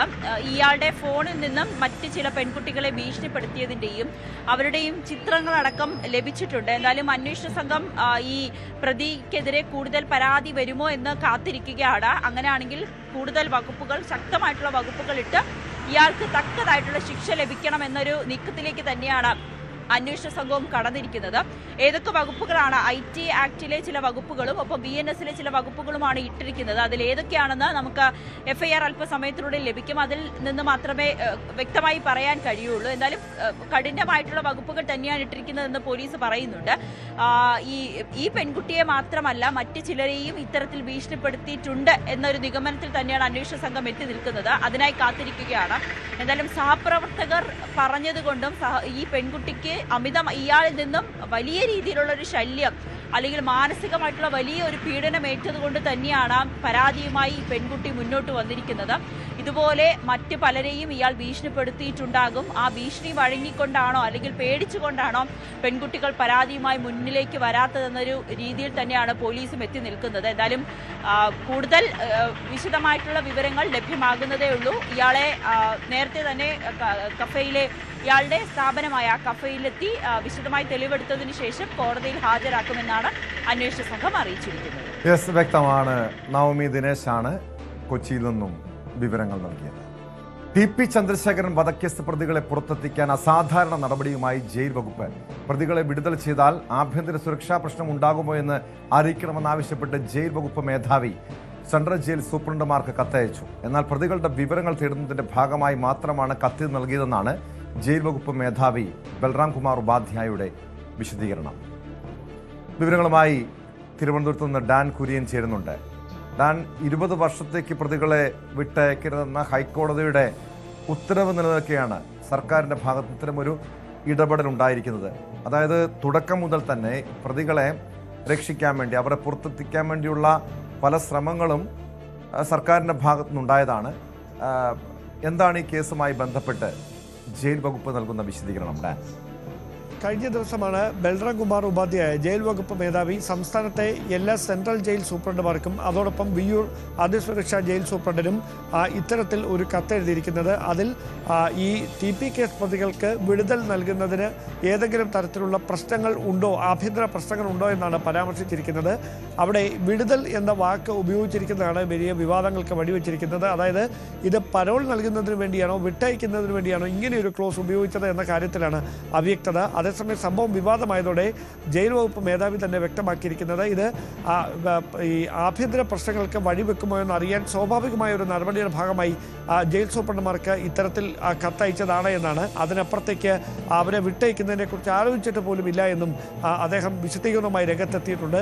അതേസമയം സമാനമായ തരത്തിൽ, അതായത് TP കേസ് പ്രതികൾക്ക് പരോൾ നൽകാൻ നേരത്തെയും നീക്കങ്ങൾ നടന്നിരുന്നു. അതിനെതിരെ വലിയ തരത്തിൽ വിമർശനം രൂക്ഷമായ പശ്ചാത്തലത്തിലാണ് ആ നടപടി മരവിപ്പിക്കുന്ന സാഹചര്യം നേരത്തെ ഉണ്ടായത്. അതിനിടയിലാണ് ജയിൽ വകുപ്പ് മേധാവിയുടെ ഭാഗത്തു നിന്ന് ഇത്തരമൊരു നീക്കം ഉണ്ടായിരിക്കുന്നത്. നേരത്തെ ഇത്തരത്തിൽ ഈ കുറ്റവാളികളെ വിട്ടയക്കുന്നതും എന്തെങ്കിലും തരത്തിലുള്ള ആഭ്യന്തര പ്രശ്നങ്ങൾക്ക് വഴിവെക്കുമോ എന്ന കാര്യത്തിൽ അന്വേഷണം നടത്തുന്നത് സാധാരണയായി സംസ്ഥാന പോലീസും അതോടൊപ്പം രഹസ്യാന്വേഷണ വിഭാഗവുമാണ്. അങ്ങനെയിരിക്കെ ജയിൽ വകുപ്പ് മേധാവി എന്തുകൊണ്ട് ഇത്തരത്തിലൊരു നീക്കവുമായി രംഗത്തെത്തി എന്നതിലാണ് അവ്യക്തത നിലനിൽക്കുന്നത്. അതുമായി ബന്ധപ്പെട്ട് വലിയ തരത്തിലുള്ള വിമർശനങ്ങൾ ഉയർന്നു തുടങ്ങിയിട്ടുണ്ട്. അതായത് ജയിൽ വകുപ്പ് മേധാവി സമ്മർദ്ദത്തിന് വഴങ്ങി ഇത്തരത്തിലൊരു നീക്കം നടത്തുകയായിരുന്നു എന്ന വിമർശനമാണ് ഉയരുന്നത്. അതേസമയം ഇതിൽ അസ്വാഭാവികമോ അസാധാരണമായ ഒരു നടപടികളും ഇല്ല എന്ന വിശദീകരണവുമായാണ് ജയിൽ മേധാവി ബൽറാം കുമാർ ഉപാധ്യായ രംഗത്തെത്തിയിരിക്കുന്നത്. പക്ഷേ ഡാൻ, ഇവിടെ ഒരു അസാധാരണ നടപടിയായി തോന്നിയത്, ഒന്ന് ഡാൻ നേരത്തെ സൂചിപ്പിച്ചതുപോലെ വിടുതൽ എന്ന ഒരു പരാമർശം, രണ്ടാമത്തേത് ഈ പ്രതികൾ കഴിയുന്ന ജയിലിലെ സൂപ്രണ്ടുമാർക്ക് മാത്രം കത്തയച്ചാൽ മതി. പക്ഷെ എന്തിനാണ് എല്ലാ സെൻട്രൽ ജയിൽ സൂപ്രണ്ടുമാർക്കും ഈ രീതിയിൽ കത്തയച്ചത്? അതിലൊരു വ്യക്തത വരുത്തേണ്ടത് ജയിൽ വകുപ്പ് മേധാവിയാണ്.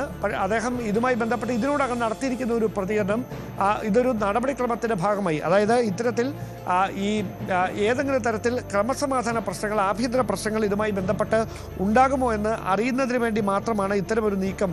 പ്രതികളുടെ വിവരങ്ങൾ തേടുന്നതിൻ്റെ ഭാഗമായി ഇങ്ങനെയൊരു കത്തയക്കുക മാത്രമാണ് ഉണ്ടായത്. അതിനപ്പുറത്തേക്ക് അതിൽ അസ്വാഭാവികതകൾ ഒന്നുമില്ല എന്നൊരു നിലപാടിൽ അദ്ദേഹം ഉറച്ചു നിൽക്കുകയാണ്. പക്ഷേ അത് തന്നെയാണ് ഈ സംശയങ്ങൾക്ക് വഴിവെക്കുകയും ചെയ്തിരിക്കുന്നത്. അതായത് ഈ പറയപ്പെടുന്ന ജയിൽ, ഈ പ്രതികൾ കഴിയുന്ന തൃശ്ശൂർ, കണ്ണൂർ, അതോടൊപ്പം മറ്റൊരു ജയിൽ, ഇങ്ങനെ 3 ജയിലുകളായാണ് TP കേസ് പ്രതികളെ പാർപ്പിച്ചിരിക്കുന്നത്. ആ 3 ജയിലുകളിലെ സൂപ്രണ്ടുമാർക്ക് കത്തയക്കുന്നതിന് പകരം എല്ലാ ജയിൽ സൂപ്രണ്ടുമാർക്കും കത്തയച്ചതിന് പിന്നിലെ ചേതോവികാരം എന്നതിലാണ് ഈ സംശയം നിലനിൽക്കുന്നത്. അതുമായി ബന്ധപ്പെട്ട് തന്നെയാണ് TPയുടെ വിധവ KK രമ ഉൾപ്പെടെ വിമർശനം ഉന്നയിച്ചുകൊണ്ട് രംഗത്തെത്തുന്ന ഒരു സാഹചര്യം ഉണ്ടായിരിക്കുന്നത്. ഇത് രാഷ്ട്രീയമായി വലിയ തരത്തിൽ വിമർശനങ്ങൾ ക്ഷണിച്ചു വരുന്ന ഒരു നടപടിയായി വ്യാഖ്യാനിക്കപ്പെടുന്ന സാഹചര്യമാണ് നിലവിൽ. തീർച്ചയായും ഈ പ്രതിപക്ഷത്തിൻ്റെ പ്രതികരണം ഈ സംഭവവുമായി ബന്ധപ്പെട്ട് പുറത്തു വന്നിട്ടുണ്ട്. കാരണം തുടക്കം മുതൽ തന്നെ ഈ കേസ് അട്ടിമറിക്കാനുള്ള നീക്കമുണ്ടാകുന്നു, പ്രതികളെ രക്ഷിക്കാനുള്ള നീക്കമുണ്ടാകുന്നു. TPയുടെ വിധവ KK രമ MLA ഈ വിഷയത്തിൽ ശക്തമായി പ്രതിഷേധവുമായി രംഗത്തെത്തിയതാണ്, സർക്കാരിനെതിരെ ആഞ്ഞടിച്ചതാണ്. പക്ഷേ ഈ വിഷയത്തിൽ പ്രതിപക്ഷത്തിൻ്റെ നീക്കം എന്തായിരിക്കും? കാരണം ജയിൽ വകുപ്പ് ഇങ്ങനെ വഴിവിട്ട സഹായം പ്രതികൾക്ക് വേണ്ടി, കൊലക്കേസ് പ്രതികൾക്ക് വേണ്ടി ചെയ്യുമ്പോൾ പ്രതിപക്ഷം ഇതിനെ എങ്ങനെയായിരിക്കും നേരിടാൻ പോവുക?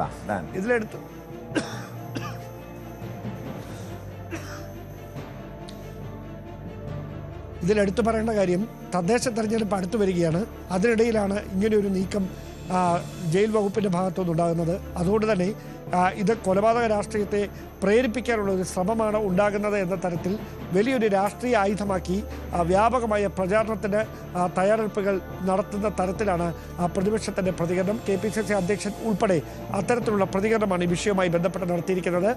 കടുത്ത വിമർശനം ഉന്നയിച്ചുകൊണ്ട് KK രമയും രംഗത്തെത്തിയിട്ടുണ്ട് ഈ നീക്കത്തിനെതിരെ. ഇനി അറിയാനുള്ളത്, ഈ വിവാദങ്ങൾ ഇങ്ങനെ തുടരുമ്പോൾ ഈ ശ്രമവുമായി, ഈ നടപടികളുമായി ജയിൽ വകുപ്പ് മുമ്പോട്ട് പോകുമോ എന്ന കാര്യത്തിൽ മാത്രമാണ് ഇനി വ്യക്തത കൈവരാനുള്ളത്.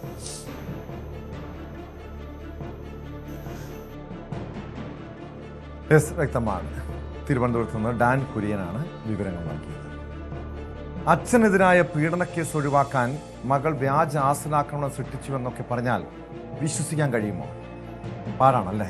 പക്ഷെ നമ്മുടെ രാജ്യ തലസ്ഥാനത്ത് ഡൽഹിയിൽ കഴിഞ്ഞ ദിവസം ഉണ്ടായത് അത്തരമൊരു സംഭവമാണ്.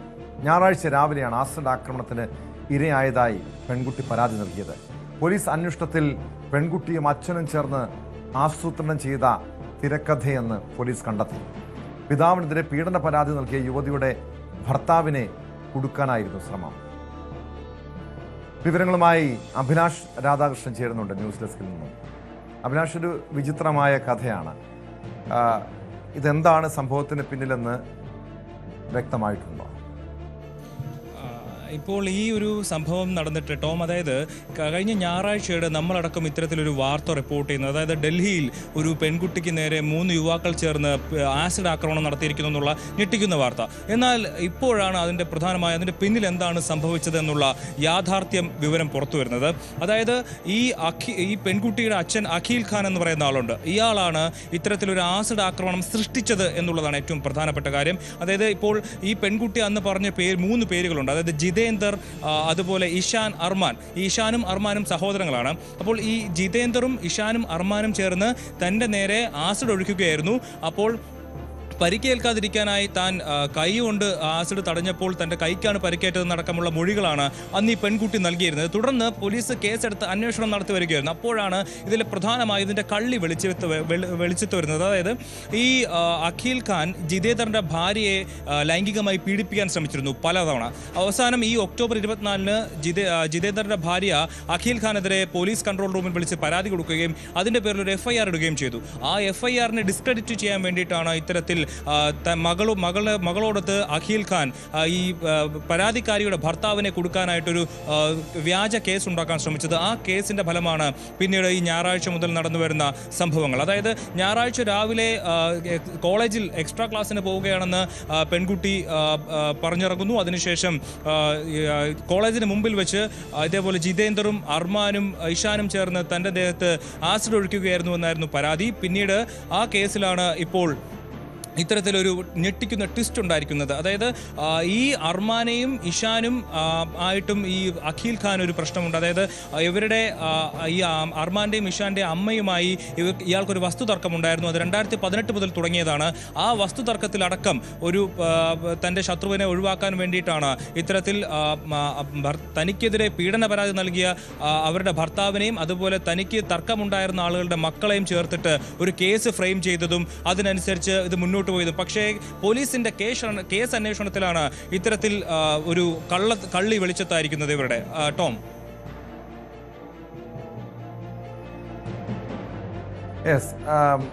ഈ വിഷയത്തിൽ നിലവിൽ ഇതിൽ കൃത്യമായ ഗൂഢാലോചനയുണ്ട്. ഈ പ്രതിയും മകളും ചേർന്ന് നടത്തിയ ഒരു ഗൂഢാലോചന. ഈ കേസിൽ നിലവിൽ ആരൊക്കെയാണ് പോലീസ് പിടികൂടിയിരിക്കുന്നത്? ടോം, ഇതിൽ പ്രധാനമായും ഈ കേസിൽ ഈ ആദ്യം താൻ ആസിഡ് ആക്രമണത്തിന് വിധേയയായി എന്ന് പറയുന്ന പെൺകുട്ടിയും ആ പെൺകുട്ടിയുടെ പിതാവായിട്ടുള്ള അഖിൽ ഖാനുമാണ് ഈ കേസിലെ പ്രധാനപ്പെട്ട പ്രതികൾ. ഈ അഖിൽ ഖാൻ ഒരു ഫാക്ടറി ഉണ്ട് ഡൽഹിയിൽ. ആ ഫാക്ടറിയിൽ ജോലി ചെയ്തു വരികയായിരുന്നു ഇതിൽ ആരോപണ വിധേയനായിട്ടുള്ള ജിതേന്ദ്രൻ എന്ന് പറയുന്ന ആൾ. അപ്പോൾ ജിതേന്ദ്രൻ്റെ ഭാര്യ.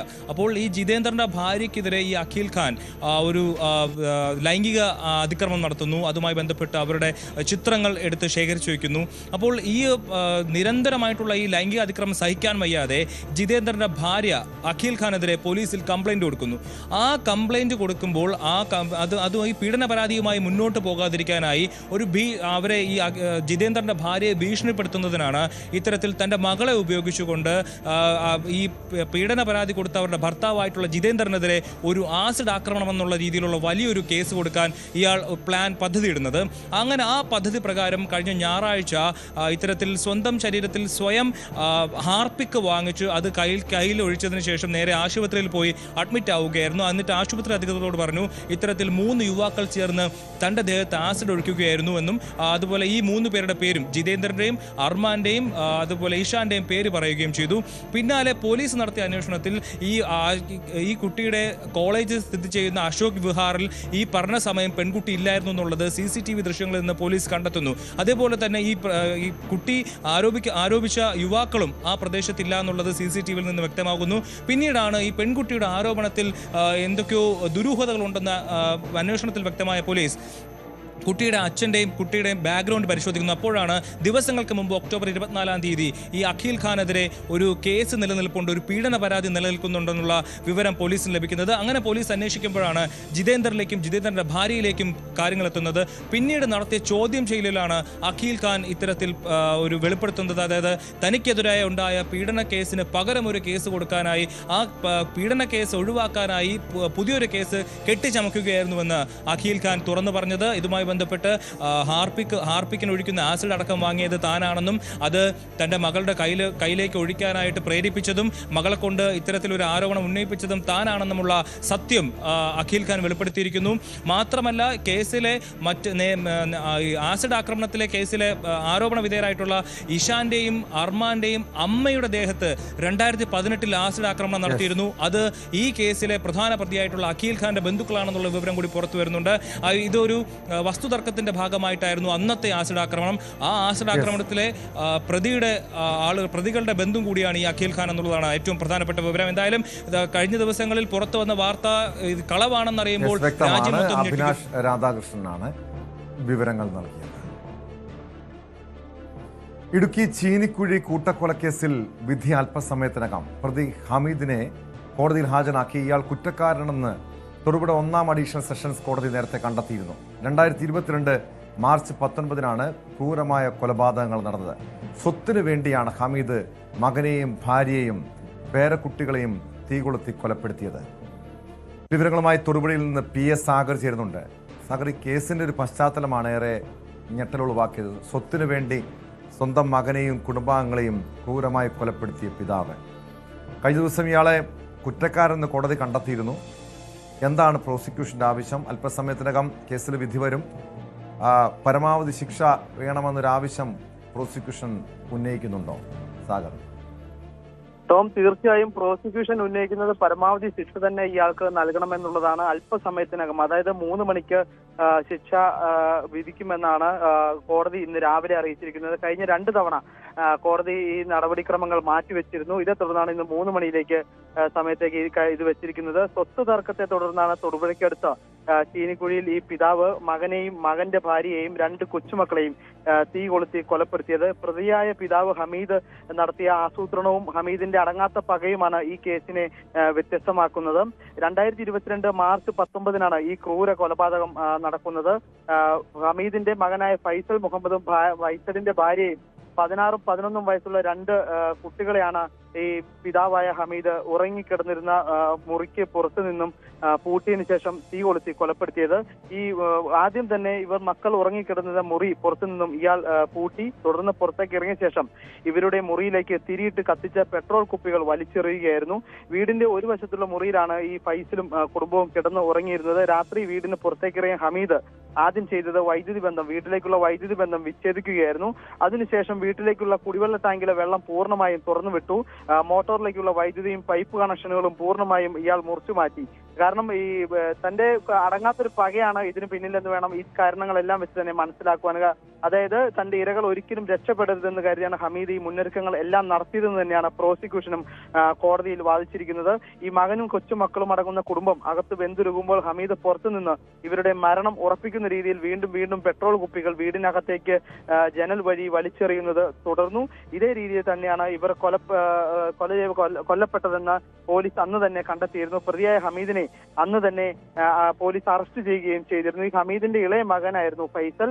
ഈ സ്വത്ത് തർക്കവുമായി ബന്ധപ്പെട്ടുള്ള ഒരു തർക്കം ഹമീദും മക്കളുമായി കോടതിയിലും ട്രിബ്യൂണലിലും അടക്കം നിലനിന്നിരുന്നു. എന്നാൽ ഇവ ഈ കോടതിയിൽ നിന്നും ട്രിബ്യൂണലിൽ നിന്നും വിധികളെല്ലാം ഹമീദിന് എതിരായിരുന്നു. ഇതിനൊടുവിലാണ് ഹമീദ് ഈ ക്രൂരകൃത്യം നടത്തിയതെന്നാണ് പോലീസ് അന്ന് പറഞ്ഞതും നമുക്ക് മനസ്സിലാകുന്നതും.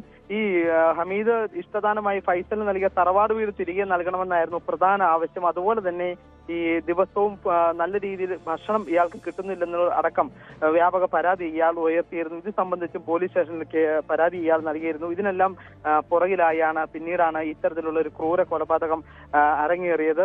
ഈ കൊലപാതകം നടത്തി അന്ന് തന്നെ പോലീസ് ഹമീദിനെ പിടികൂടി. ചോദ്യം ചെയ്യലിൽ പ്രതി കുറ്റം അന്ന് സമ്മതിക്കുകയും ചെയ്തു. ഈ ഇളയ മകൻ അന്ന് പുതിയതായി ഒരു വീട് നിർമ്മിച്ചിരുന്നു. ഈ വീട്ടിലേക്ക് മാറുവാനുള്ള ഒരുക്കങ്ങൾ നടത്തുന്നതിനിടെയായിരുന്നു ഈ പിതാവ് തന്നെ ഇത്തരത്തിലൊരു ക്രൂര കൊലപാതകം നടത്തിയത്. എന്തായാലും നിർണായക സാക്ഷിമൊഴികൾക്കും സാഹചര്യ തെളിവുകൾക്കും പുറമെ ഈ പ്രതി കുറ്റം സമ്മതിക്കുകകൂടി ചെയ്തോടെ നടപടിക്രമങ്ങൾ പൂർത്തിയാക്കി വേഗത്തിൽ തന്നെ പോലീസ് കുറ്റപത്രം സമർപ്പിച്ചിരുന്നു. ഇതിന്റെ വിധിയാണ് അല്പസമയത്തിന് ശേഷം ഉണ്ടാവുക. ടോം, തീർച്ചയായും എന്തായാലും ഈ ഹമീദിന്റെ മകനും മകന്റെ ഭാര്യയും പേരക്കുട്ടികളും ജീവനോടെ ഇല്ല. പക്ഷേ മറ്റേതെങ്കിലും ബന്ധുക്കൾ കോടതിയിലെത്തിയിട്ടുണ്ടോ? വിധി കേൾക്കാനായി കോടതിയിലെത്തിയിട്ടുണ്ടോ? ഇതുവരെയും ഹമീദിന്റെ ബന്ധുക്കൾ ആരും ഇവിടെ എത്തിയിട്ടില്ല എന്നാണ് നമുക്ക് മനസ്സിലാവുന്നത്. ഹമീദിന് ഒരു മൂത്ത മകൻ കൂടിയുണ്ട്. ഈ മൂത്ത മകൻ ഈ കൊലപാതകം നടന്ന സമയത്ത് പോലീസ് സ്റ്റേഷനിൽ പരാതി നൽകിയിരുന്നു. പിതാവ് പുറത്തിറങ്ങിയാൽ തന്നെയും വധിക്കുമെന്ന ഭയമുണ്ടെന്ന് മൂത്ത മകൻ പോലീസിൽ അന്ന് പരാതി നൽകിയിരുന്നു. അതുകൊണ്ട് തന്നെ ഹമീദിന്റെ ബന്ധുക്കൾ ആരും തന്നെ ഇവിടെ എത്തിയിട്ടില്ലെന്നാണ് നമുക്ക് ഇപ്പോൾ മനസ്സിലാവുന്നത്. 3 മണിയോടുകൂടി വിധി പറയുമ്പോൾ ഈ അറസ്റ്റിലായ ശേഷം ഈ ഹമീദ് അറസ്റ്റിലായ ശേഷം ഇതുവരെ ഇയാൾക്ക് ജാമ്യം ലഭിച്ചിരുന്നില്ല. ജാമ്യം വേണമെന്ന് ആവശ്യപ്പെട്ടുകൊണ്ട് ഇയാൾ ഹൈക്കോടതിയെ സമീപിച്ചിരുന്നു. ഹൈക്കോടതി ഈ മാസം 31-ാം തീയതിക്കുള്ളിൽ വിചാരണ പൂർത്തിയാക്കണമെന്ന നിർദ്ദേശവും നൽകിയിരുന്നു. ഇതേ തുടർന്നാണ് ഇന്ന് 28-ാം തീയതി ഈ വിധി പറയുന്നത് 3 മണിയിലേക്ക് മാറ്റിവെച്ചിരിക്കുന്നത്. ഹൈക്കോടതിയിലടക്കം ഇയാൾ ഈ കേസിന് സമീപിച്ചു. പുറത്തേക്ക് ഇറങ്ങുവാനുള്ള ജാമ്യം ലഭിച്ച് പുറത്തിറങ്ങാനുള്ള നടപടികൾ വേണമെന്നാവശ്യപ്പെട്ട് ഇയാൾ ഹൈക്കോടതി അടക്കം സമീപിച്ചിരുന്നു. ഇതേ തുടർന്നാണ് ഇപ്പൊ എത്രയും വേഗം തന്നെ വിചാരണ നടപടികൾ പൂർത്തിയാക്കണമെന്ന കോടതിയുടെ നിർദ്ദേശപ്രകാരം ഇന്ന് 3 മണിക്ക് ഈ വിധി പ്രസ്താവിക്കുന്നത്. തൊടുപുഴ 1-ാം ക്ലാസ് അഡീഷണൽ മജിസ്ട്രേറ്റ് കോടതിയാണ് വിധി പറയുക. എന്തായാലും ഈ ഹമീദിന്റെ ബന്ധുക്കൾ ആരും തന്നെ ഇവിടെ എത്തിയിട്ടില്ലെന്നാണ് നമുക്ക് മനസ്സിലാവുന്നത്. അല്പസമയത്തിന് ശേഷം തന്നെ വിധി ഉണ്ടാകുമെന്നാണ് കരുതുന്നത്. കേട്ടോ,